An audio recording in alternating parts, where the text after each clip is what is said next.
some serious Orlando Magic talk. Okay. This one is from Magic Nation CP on Instagram. You grab this one. This account's been killing it lately. I was like 2 or 3 that I didn't select for today's post because, it's too much show. It's a really nice graphic. It's just kind of an informational graphic with a nice picture of Mo over a sleek looking background. It says the Magic won a first-round pick in exchange for Mo Bamba. This is coming from Jake Fisher. I mean, yeah, no shit though, right? Of course. Yeah, I was coming at this like a little different because we said the same thing about Terrence Ross. I mean, we say the same thing about everybody, and every team says the same thing about every asset. There's no way we should have got a first rounder for Terrence Ross. So I felt like that. But we said it. You think you would? Get one but we Mo? didn't get it either, right? Whose team is he still on? Ours, right? Because no one came with that because they're like, no one's going to come with a one. first-round pick for Mo Bamba. Well, okay, listen, I'm going to tell you, I think they should. I don't think. Okay, Mo Bamba has been playing really well this season, right?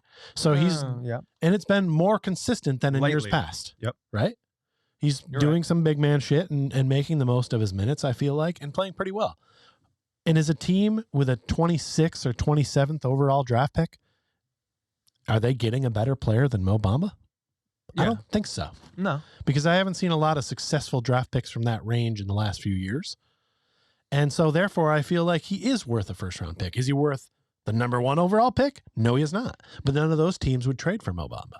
So it's going to be one of those teams that thinks that is going to be in the playoffs and wants like a big man off the bench. Yeah. Or someone is injured and they need someone to come in as a starter. And they would turn to Mo Bamba. I really think that this is a possibility. Whereas a lot of times when I see these and what we want, I'm always like, that's too gross an asking price. I think this is doable. You know what, Pish? You've calmed my initially taciturn demeanor, and you're making me think a little bit more rationally here. All right. I pulled up the old basketball reference, just speaking of shout out South Dakota. Oh, here we come. I'm trying to, that's what we're trying to do over here. I'm trying my damnedest.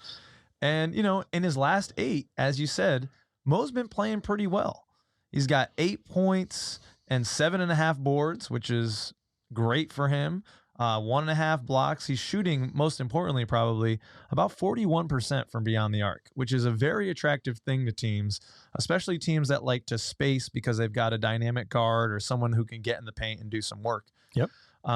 You think about a team like the Minnesota Timberwolves, but they don't have any left.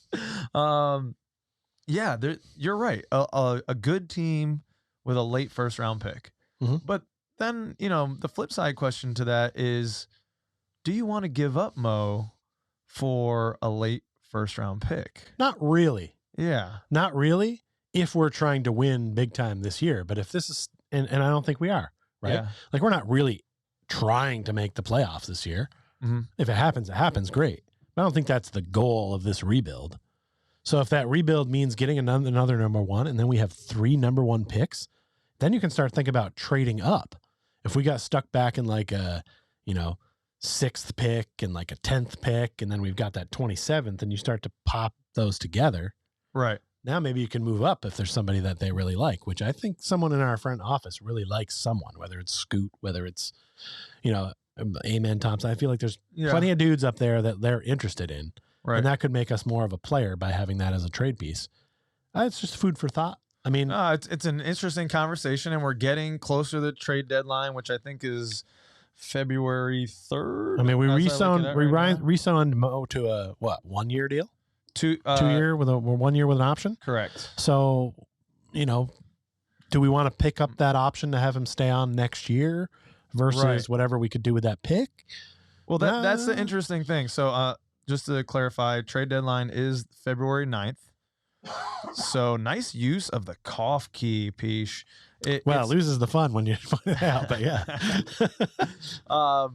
It's a 10-year, the team option, I believe, next year for $10.3 million, which is pretty affordable for your off the bench big. Right. And, like you said, that's a very tradable contract and an expiring deal. Right. Of a good player who maybe the other team wants to take a risk on, see if they can re-sign or do a sign and trade. And that can all be a part of what you said about moving up or moving 2 picks and Mo Bamba to get either a player or to move up in the draft, depending on where things fall.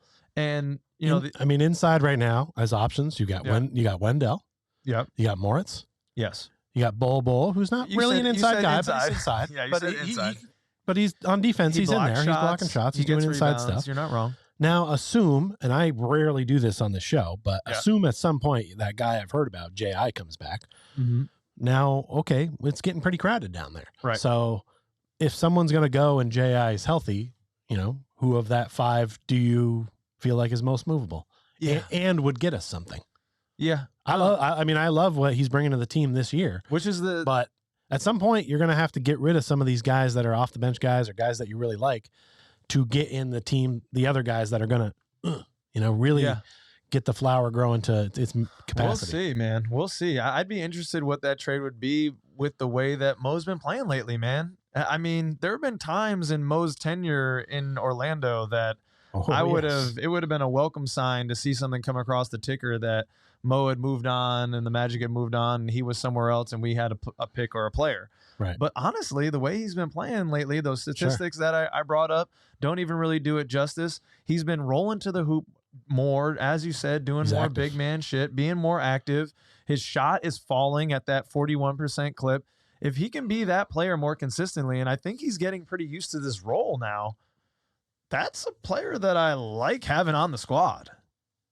Especially at 10 million. Like if he's cool with that number-ish moving forward, if he wants like maybe 4 years next just to have a little bit of that security for his future and his family's future, I mean, then cool. But a lot of hypothetical. Yeah, a lot of but that's what we do, baby. It's the trade deadline talk. We talk about a bunch of shit that's never going to happen. It lasted pretty long. Yeah. I actually brought this one to the table. So I can tell you're getting drowsy. We'll move on to some reality now. I can't take no more. Yeah, okay. All right, here we go.